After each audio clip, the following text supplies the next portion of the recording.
제가 지난주에 우연히 이제 TV를 보다가 그 반려견 그 솔루션 프로그램을 보게 되었는데요. 이제 의뢰를 하셨더라고요. 우리 그분들은 아이라 그러는데 하여튼 우리 개가 지금 좀 문제가 있어서 이제 그 대통령 있잖아요. 반려견 대통령 강모모 씨. 그분을 이제 솔루션 해달라고 이제 요청을 했는데, 보니까 이제 맹견류를 키우는 거예요. 불독 같은 거 키우는데, 이 개가 그냥 주인 앞에서는 그렇게 사랑스러울 수가 없는데, 무슨 자기보다 뭐 조금 작은 이제 비슷한 크기의 강아지라든지 뭐 물건이라든지 아니면 아기까지도 그냥 자꾸 물려고 한다는 거예요. 그리고 이 불독은 물면 이게 놓지 않는다는 거죠. 그러니까 이제 주인이 너무 걱정이 돼가지고 그렇게 이제 의뢰를 했는데, 결론만 말씀드리면 이제 이 전문가가 와가지고 보고 진단을 한 결과 이 강아지는 고쳐질 수가 없습니다. 진단이 된 거예요. 그러면서 제가 더 이상 해줄 게 없습니다. 미안합니다. 이렇게 이야기를 한 거거든요. 그러니까 그러면서 아예 사람이 없는 곳에 가서 기르시는 게 낫겠다. 이렇게 말씀을 하더라고요. 근데 여러분, 사람이 없는 곳에 어디 뭐 무인도에 가서 기를 수도 없고, 그러니까 이 말은 이 강아지는 고쳐질 수가 없으니까 이제 안락사밖에 없다. 이런 절망적인 이야기 아니겠습니까? 이제 보호자가 정말 그 이야기를 그 뜻으로 아니까 너무너무 괴로운 거예요. 그래서 어떻게 할까 고민을 하는 그런 참 절망적인 이야기를 듣는 그 순간을 제가 봤는데, 참 오늘 말씀을 제가 읽으면서 참 우리들의 삶에도 이와 같은 순간이 찾아올 때가 있다는 것을 좀 보게 됩니다. 뭐 병원 같은 데 가면 이제 준비하십시오. 더 이상 뭐 소망이 없습니다. 끝입니다. 뭐 이럴 때가 있고요. 사업을 하시는 분이나 여러 가지 관계 속에서 이제는 더 이상 끝났습니다. 판단이 설 때가 있죠. 그런 이야기를 들을 때가 있습니다. 또 우리가 뭐 가족이나 여러 관계 속에서 참 변하지 않는, 요즘 TV에는 이제 뭐 부부 관계, 그다음에 금쪽 같은 내 새끼, 뭐 이런 부모와 자녀와의 관계 속에서 그 볼 때 정말 어떻게 저 사람이 변할까? 도무지 안 변할 것 같다. 이런 생각이 드는 케이스들이 참 많아요. 그러니까 그런 가족 문제, 자녀 문제 때문에 고통을 당하는 절망적인 순간을 우리가 맞이할 때가 있습니다. 그럴 때는요, 참 마음이 힘들고 무너지죠. 오늘 이제 본문에 나오는 이 가족, 마르다, 마리아, 나사로, 이 가족의 이야기가 바로 그와 같은 상황인데요. 지금 오라버니 나사로가 있고 마리아, 마르다의 세 남매인데, 이 오라버니 나사로가 병에 걸려서 이제 죽게 되는 겁니다. 그런데 무덤에 갇힌 지 나흘이 지난 이런 상황에서 지금 오늘 이야기가 진행이 되거든요. 여러분, 사람이 죽은 것도 뭐 소망이 없는 거지만, 무덤에 들어간 지 나흘이 지난 것은 이미 이제 유대인의 사고방식으로는 이제 그 시간 동안 시간이 나흘이 지나면 이제 영혼이 떠난다라고 생각을 해요. 영혼이 떠났기 때문에 전혀 이제 완전히 불가능한, 절대 불가능한 시간을 의미하는 거거든요. 자, 그런데 오늘 하나님은요, 이런 절망의 순간, 절대 불가능의 순간에 하나님이 일하시는 분이라는 것을 우리가 알 수 있습니다. 요한복음 11장이요, 1절부터 우리가 오늘 읽은 44절까지 굉장히 긴 분량입니다. 이 분량을 지금 나사로 이야기로 할애하고 있거든요. 이게 굉장히 중요한 거라는 거죠. 예수님께서 죽은 나사로를 살리십니다. 죽기 전에 지금 마리아가 예수님께 사람을 보내요. 예수님, 우리 오라버니가 지금 병들었는데 고쳐주시면 좋겠습니다. 뭐 그런 의도 아니겠습니까? 자, 그렇게 소식을 전할 때 예수님이 이렇게 말씀하세요. 요한복음 11장 4절을 보십시오. 예수께서 들으시고 이르시되 이 병은 죽을 병이 아니라 하나님의 영광을 위함이요. 이 병은 죽을 병 아니라는 거예요. 하나님의 영광을 위한 목적이 있다는 거죠. 하나님의 아들이 이로 말미암아 영광을 받게 하려 함이라. 지금 하나님의 뜻과 계획이 있다는 것입니다. 그런데 놀랍게도 이렇게 말씀하셨는데 문제가 발생해요. 뭐냐 하면 죽을 병이 아니라고 그랬는데 나사로가 죽었어요. 상식적으로는 여러분 주님께서 말씀하신 것하고 맞지도 않아요. 죽을 병이 아니라고 그랬으면 안 죽어야 되는 거 아니에요? 그리고 죽기 전에 죽을 병이 아니라고 그랬으니까 극적으로 살려주셔야 이게 우와 하고 예수님이 영광을 받으시는 건데 이제 죽어버린 겁니다. 예수님은 오히려 의도적으로 더 늦은 시간 이틀을 더 머무신 다음에 나사로가 있는 그곳에 도착하세요. 그러니까 나사로가 죽은 지 나흘이 된 거죠. 그러니까 이제 마르다가 와가지고 예수님이 여기 계셨으면 우리 오라버니가 안 죽었을 텐데 막 이런 안타까운 이야기를 하는 것입니다. 후회와 아쉬움으로 탄식하는 거거든요. 예수님 왜 이제 오셨어요? 예수님이 계셨으면 우리 오라버니가 안 죽고 살았을 텐데. 그러니까 예수님이 23절에 보면 내 오라버니가 다시 살아날 거다. 다시 살아날 거야. 이렇게 말씀하시고는 11장 25, 26절 또 이렇게 말씀하세요. 예수께서 이르시되 나는 부활이요 생명이니 나를 믿는 자는 죽어도 살겠고 무릇 살아서 나를 믿는 자는 영원히 죽지 아니하리니 이것을 내가 믿느냐. 여기 보면요. 네 오라버니가 살 거다. 그러고 난 다음에 나는 부활이요 생명이다. 여기 에고 에이미가 또 나와요. 여러분 지금 지난주도 에고 에이미, 그 지난주도 에고 에이미 지금 이제 시리즈로 하고 있는 셈인데요. 지지난주에는 나는 생명의 떡이다. 내가 생명의 양식이다. 나를 먹어야 산다. 그리고 지난주에는 뭐였죠? 나는 양의 문이다. 나는 선한 목자다. 에고 에이미 이렇게 말씀하셨는데요. 오늘은요. 나는 부활이요 생명이다 라고 말씀하십니다. 예수님 당신이 스스로 내가 부활이고 생명 자체다 라고 말씀하시거든요. 그러니까 오늘 이 나사로의 상황은 예수님이 어떤 분이신지를 보여주시기 위해서 하나님께서 특별하게 이렇게 하시는 거죠.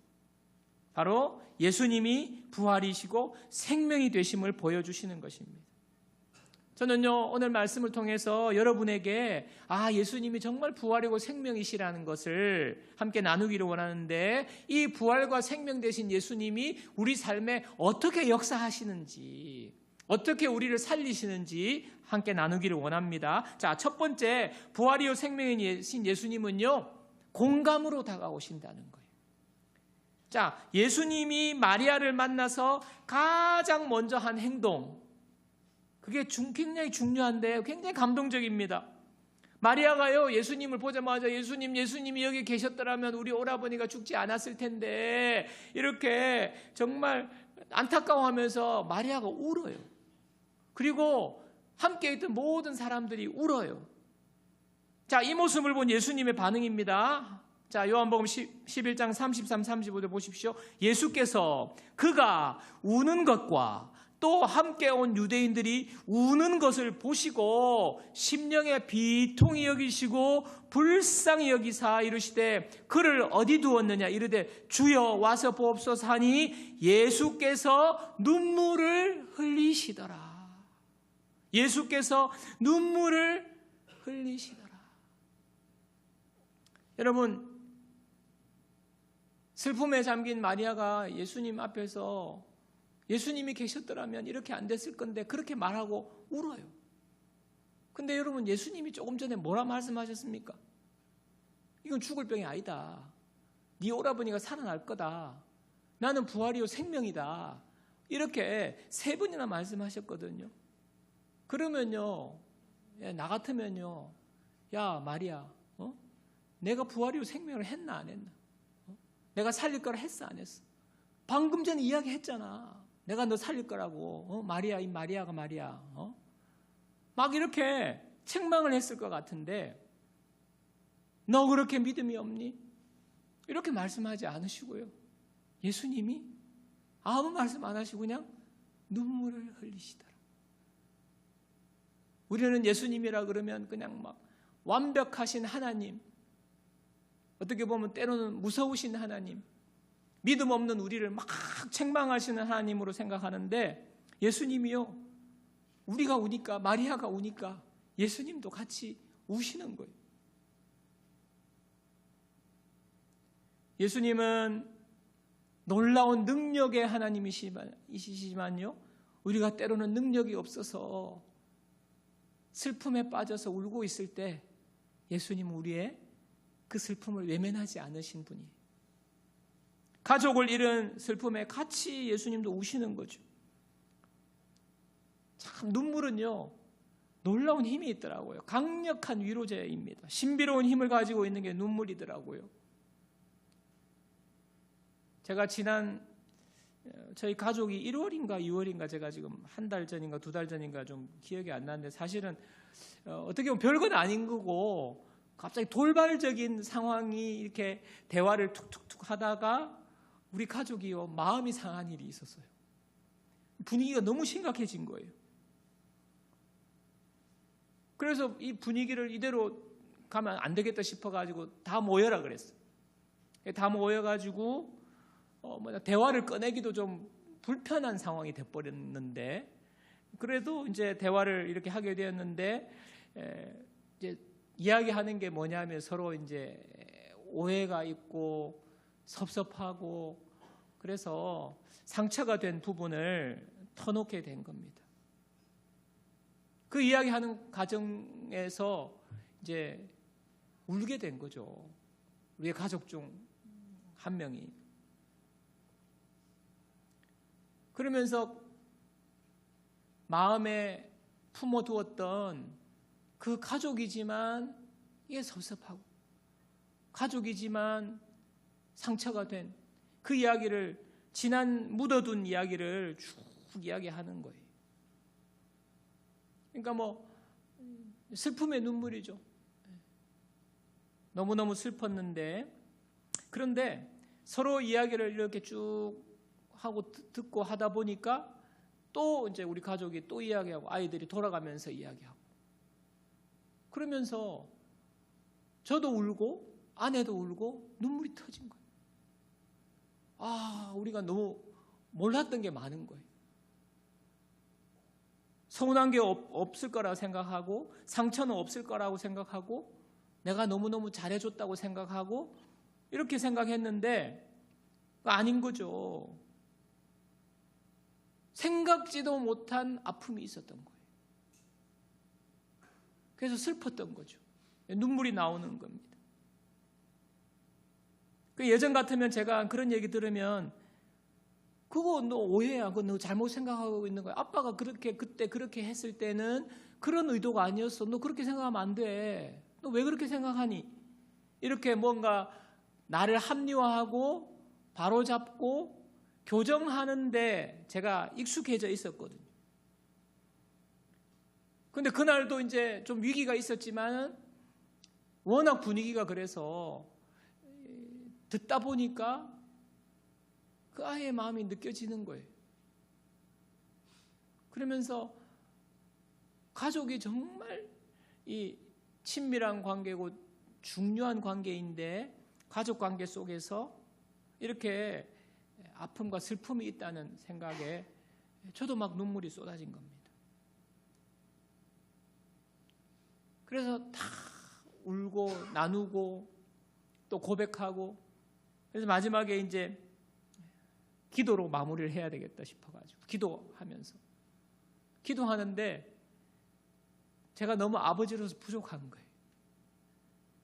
그래서 막 기도하다가 하나님 앞에 내가 부끄럽고 부족하고 나의 부족함을 회개하면서 또 눈물이 난 거예요. 기도하다가 막 눈물이. 그래 기도를 마쳤습니다. 그렇게 기도를 마치니까 또 우리 아이들이 아빠 울지 말라고, 아빠 미안해할 거 없다고 서로 이렇게 마음이 통했어요. 깊은 마음이 이렇게 서로 닫힌 마음이 열렸어요. 이게요, 함께 우니까 눈물 흘리면서 함께 울고 결국에는 어떤 이유에든지 뭐 슬퍼하는 마음에 함께 슬퍼한 거 아닙니까? 그 마음에 공감한 거 아닙니까? 그러니까 마음이 풀리는 거예요. 서로가 서로를 위해서 울어주고, 이 눈물 속에는요, 이렇게 세우는 힘이 있습니다. 우리를 회복시켜주는 힘이 있습니다. 여러분 혹시 힘들고 어렵고 마음이 아프고 여러분 정말 울고 싶을 때, 또 눈물 흘리고 있을 때 누군가가 와서 함께 그냥 울어주었던 누군가, 나와 함께 울어주었던 그런 때가 있었습니까? 그런 경험이 혹시 있으셨나요? 그때 어떠셨나요? 와가지고 야, 왜 우노?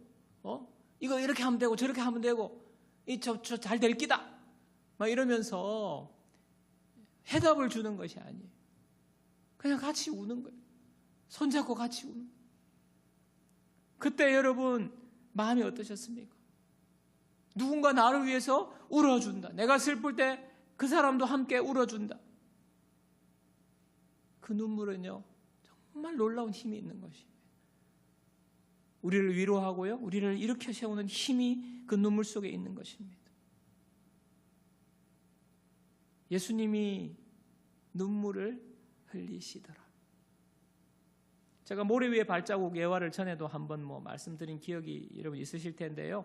이게 그거 아닙니까? 지나온 여정이 쫙 꿈속에서 모래 위에 발자국으로 펼쳐지는데, 발자국이 두 사람 발자국이 이렇게 쭉 오다가 한 사람 발자국밖에 없는 시점이 있는 거죠. 이 주인공이 가만히 생각해 보니까 내가 진짜 힘들 때, 내가 진짜 눈물 흘릴 때 발자국이 한 사람밖에 없는 거예요. 주님은 나와 항상 함께 하신다고 그랬으면서 왜 내가 힘들 때에 주님은 도대체 어디 가셨습니까? 그러니까 주님이 뭐라 그러세요? 얘야, 너가 가장 힘들 때가 그때지. 그때 내가 너를 등에 업고 내가 걸었단다. 주님은요, 우리의 슬픔에 공감하시는 분, 우리의 슬픔을 알고 우리를 등에 업고 가시는 분. 예수님은 우리가 슬퍼할 때 눈물을 흘리시는 분임을 여러분 기억하시기 바랍니다. 그래서 우리가 예수 믿는 우리도요, 교회에서 잘잘못을 따지고 네가 어떠니 내가 어떠니 이런 것보다도 우리가 힘든 누군가가 있으면 그 사람을 가르쳐주고, 그 사람에게 믿음이 들어가도록 어떻게 말씀을 가르쳐주고, 그것도 필요하긴 한데 그것보다 가장 먼저 해야 될 일은요, 그 사람과 함께 울어주는 일이에요. 저는 우리 공동체가 다락방에서 만나서 서로 좀 많이 울었으면 좋겠어요. 이야기를 나누면서 울어주고, 완전 감정이 마음이 굳어져 가지고, 그게 아니라 우는 자와 함께 울 때에 생명의 역사가 시작되는 거예요. 예수님께서도 나사로를 살리기 전에 가장 먼저 하신 거, 함께 울어주는 거. 우리 공동체에 이와 같은 공감을 통한 생명의 역사가 일어나기를 주님의 이름으로 축복합니다. 자, 두 번째는요, 부활과 생명의 역사는 내 생각과 불신을 제거하는 것으로 시작됩니다. 내 생각과 불신을 제거하는 것부터 시작됩니다. 예수님께서 눈물을 흘리신 후에 나사로의 무덤에 가셔서 이렇게 명령하십니다. 요한복음 11장 39절입니다. 예수께서 이르시되 돌을 옮겨 놓으라 하시니 그 죽은 자의 누이 마르다가 이르되 주여 죽은 지가 나흘이 되었음에 벌써 냄새가 나나이다. 자, 예수님께서 기적 행하시기 전에 사람들에게 돌 옮겨 놓으라 명령하시는 거예요. 마르다가 대답이 뭡니까? 주여 죽은 지 나흘이 되어서 벌써 냄새가 납니다. 자, 이건 무슨 말입니까? 주님, 이것은 안 돼요. 지금 뭐 하시는 거예요? 이건 안 돼요. 왜 무덤을 열라고 하십니까? 이건 불가능합니다. 이미 죽은 지 나흘이 지나가 냄새 납니다. 이거는 주님 앞에 그냥 우리의 생각으로 주님을 제한하는 거거든요. 우리가요, 예수님 앞에 문제를 가지고 나올 때, 그게 기도든 뭐가 됐든 우리의 참 대부분의 이런 이제 실수를 범하는 게 뭐냐 하면 내가 이것은 된다고 생각하는 거는 주님 앞에 가져가요. 근데 이거 안 된다 이런 거는요 주님 앞에 가져오지 않습니다. 마음을 아예 접어버립니다.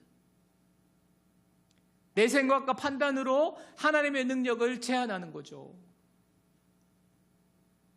우리 교회가 이제 지난주부터 행복나눔축제 4월 이제 마지막 주에 많은 분들에게 복음을 전하기 위해서 이제 초청해 오는 이 초청 잔치를 준비하고 있는데, 그래서 제가 가장 먼저 태신자 작정부터 하시라고.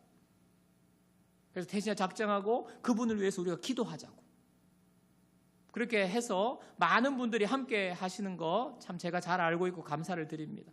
근데 제가요 경험을 보니까, 제가 이전에 다른 교회에서 부목사로 있을 때 이렇게 전도 축제를 하면 태신자를 작정하십시오, 태신자 작정에 써내십시오 하면 그거 못 하시는 분이 정말 많더라고요. 못 하시는 건지 안 하시는 건지 못 하시는 분들이 많아요. 이유가 있겠죠. 어떤 분들은 너무 믿은 지 오래돼가지고, 저 같은 모태신앙 오래돼가지고 이미 주변에 안 믿는 분들이 없어. 그냥 친구도 다 믿는 사람, 그 다음에 뭐 노는 물도 그냥 교회에서 월요일 교회, 화요일 교회, 수요일 날 뭐 예배당, 목요일 날 뭐 기도실, 뭐 매일 뭐 만나는 사람이 믿는 사람밖에 없으니까 당연히 태신자가 없겠죠. 근데 그렇지 않고 주변에 안 믿는 분들이 너무 많은데 그것 정하지 못하고 기도하지 못하는 분들이 너무 많아요. 근데 그분들의 생각을 보면요, 목사님, 근데 그분은요 내가 아는데 절대 교회 안 나옵니다. 그 평소에 모습을 제가 쭉 지켜봤는데 그분은 절대 예수 안 믿습니다. 본인이 그렇게 생각하고 있어요. 그렇기 때문에 태신자를 작정하고, 아니 구원은 하나님이 하시는 거니까 우리가 하는 게 아니에요. 우리는 기도하는 거예요. 태신자 작정합시다. 그래도 작정 못하는 거죠. 기도해봐야 소용없다 생각하고 이렇게 넘어갑니다. 그러니까 이와 같은 생각을 갖고 있는 지금 이 상태가 바로 주님이 보실 때에 돌문이 막혀있는 이 상태라는 거죠.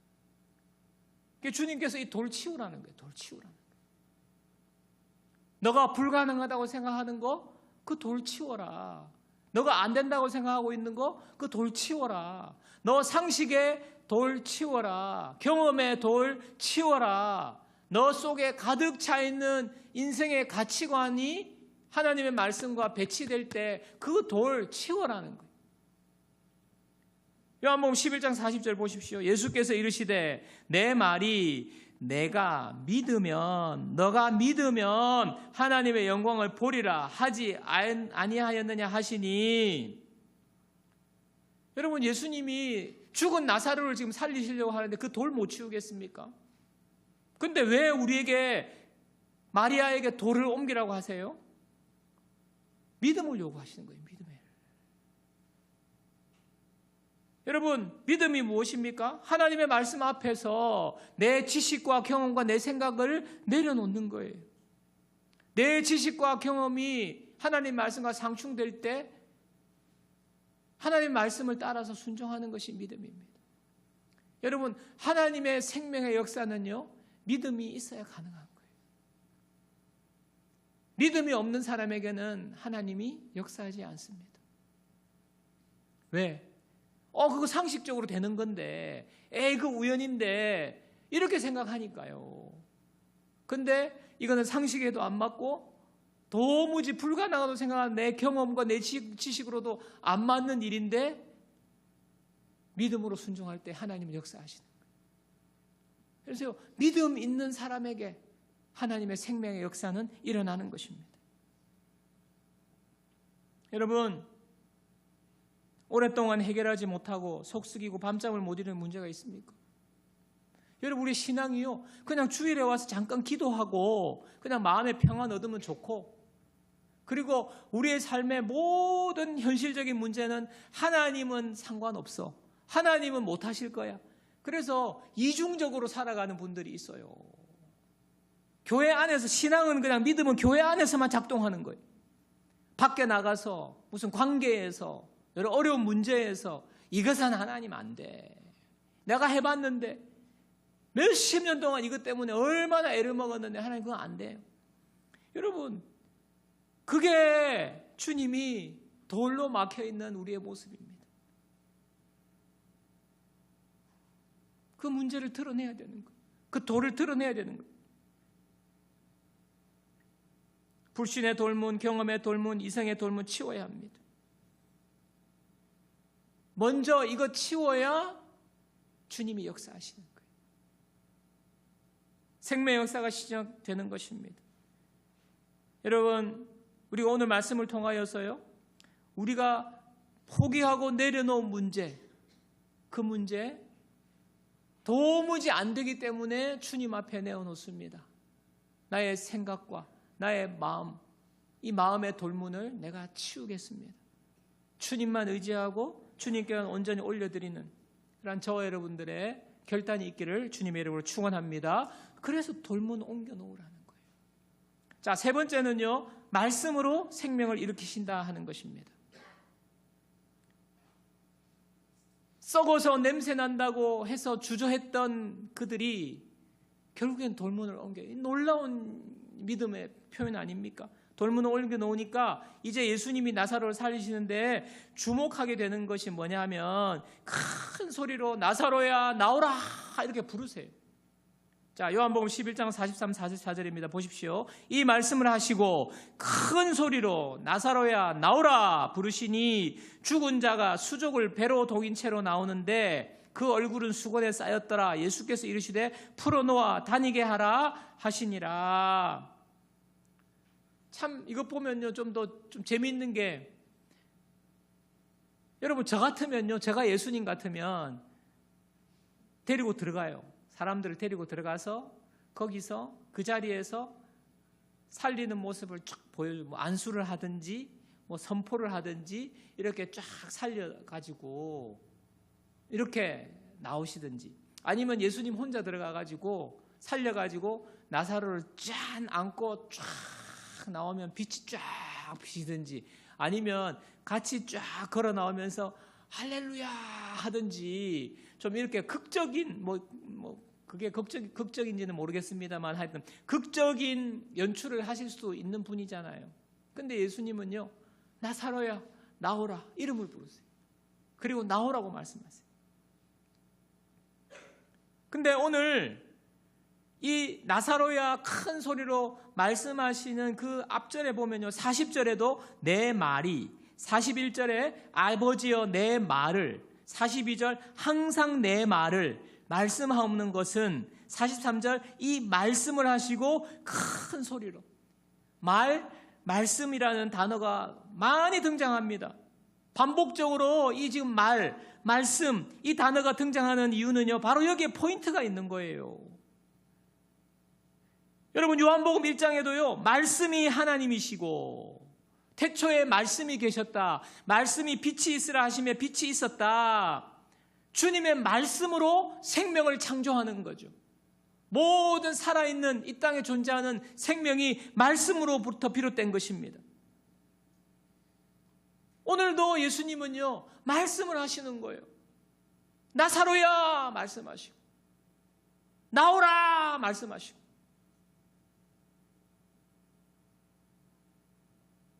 말씀으로 생명을 살리시는 거예요. 제가 종종 염려가 밀려오고 마음이 무거울 때가 있습니다. 밤에 잘 때 잠이 잘 오지 않을 것 같은 그런 마음에 두려움과 염려가 있을 때가 있습니다. 여러분, 그럴 때가 있습니까? 그냥 오늘도 하루를 잘 보냈다, 나는 아무 염려 없다, 잠이 잘 오시고, 그런 분도 계시겠지만 아마 대부분이 미래를 생각하고 자녀를 생각하고 내 삶의 여러 가지 문제 때문에 잠이 못 오실 거예요. 제가 이렇게 잠이 안 올 때 암송하는 말씀이 몇 구절 있는데, 시편 42편 5절입니다. 내 영혼아 내가 어찌하여 낙심하며 어찌하여 내 속에서 불안해하는가. 너는 하나님께 소망을 두라. 그가 나타나 도우심으로 말미암아 내가 여전히 찬송하리로다. 내 영혼아 내가 어찌하여, 지금 본인 스스로 내 영혼을 향하여서 제가 객관화돼 가지고 나를 향하여서 지금 선포하는 말씀이거든요. 내 영혼아, 내 영혼아, 내가 어찌하여 낙심하며 어찌하여 내 속에서 불안해하는가? 지금 나의 상태를 진단하는 거 아닙니까? 어찌하여 너는 하나님께 소망을 두라? 그가 나타나 도우심으로 말미암아 내가 여전히 찬송하리로다.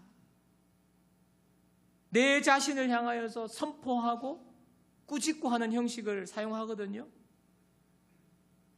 마치 예수님이 나사로를 부르시는 것, 나사로야 나오라, 내 영혼아 어찌하여 낙심하며 불안해하는가? 하나님께 소망을 두라. 이와 같은 말씀으로 오늘 이 주님이 나사로를 부르는 게 제가 그렇게 느껴지는 거예요. 여러분, 우리에게 하나님 말씀을 주실 때 그냥 말씀을요 우리의 머리로 지식으로 그냥 이게 종이에 있는 글이 아니라는 것을 여러분 아셔야 돼요.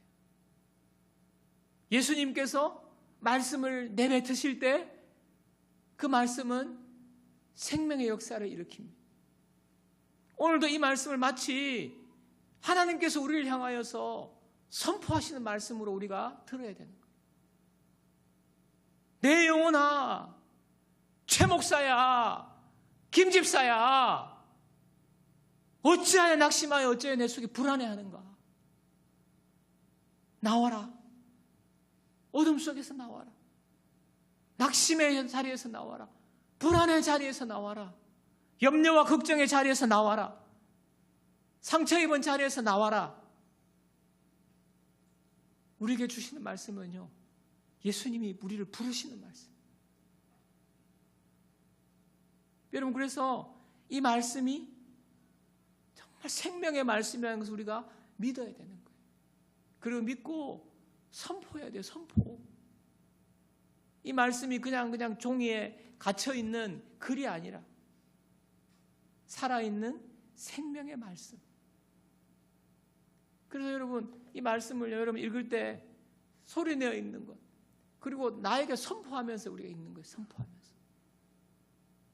선포하는 말씀으로 우리가 말씀을 들을 때에 그 말씀이 우리 속에서 놀라운 역사를 일으켜요. 내 영혼아, 내가 어찌하여 낙심하여 불안해하는가? 너는 하나님께 소망을 두라. 나 자신을 향하여서 큰 소리로 선포할 때에 내 마음에 염려와 두려움은 사라지는 거예요. 변화가 일어나는 거예요. 오늘도 주님은 말씀을 통하여서 저와 여러분들에게 생명을 살리는 놀라운 역사를 행하시는 분임을 여러분 믿으시기 바랍니다. 말씀을 정리하겠습니다. 오늘 여러분의 삶을 가로막고 있는, 무덤을 가로막고 있는 돌, 여러분 그것부터 치우는 믿음의 결단이 있기를 주님의 이름으로 축원합니다. 하나님도 안 돼. 그거는 오래돼서 안 돼. 그것은 내가 해봤는데 안 돼. 그 돌 믿음으로 치우셔야 돼요. 그리고 주님이 여러분 곁에서 함께 울고 계시면서 여러분과 함께 계심을 믿는 저와 여러분 되기를 바랍니다. 그리고 말씀으로 우리를 살리셔요. 나사로야 나오라. 우리를 향하여 부르시는 말씀, 우리를 향하여 선포되는 말씀, 그 말씀이 우리를 살림을 믿으시고 우리가 말씀을 생명같이 귀하게 여기고 그 말씀을 신뢰하며 나아가는 저와 여러분들. 그래서 우리의 삶에 불가능의 현장이, 끝났다고 생각하는 현장이, 더 이상 소망이 없고 냄새가 나서 이제는 도무지 아무것도 할 수 없다고 생각하는 현장이 영광의 현장으로 변화되는, 그러니까 놀라운 역사를 경험한 저희 여러분들 모두가 되기를 주님의 이름으로 축원합니다.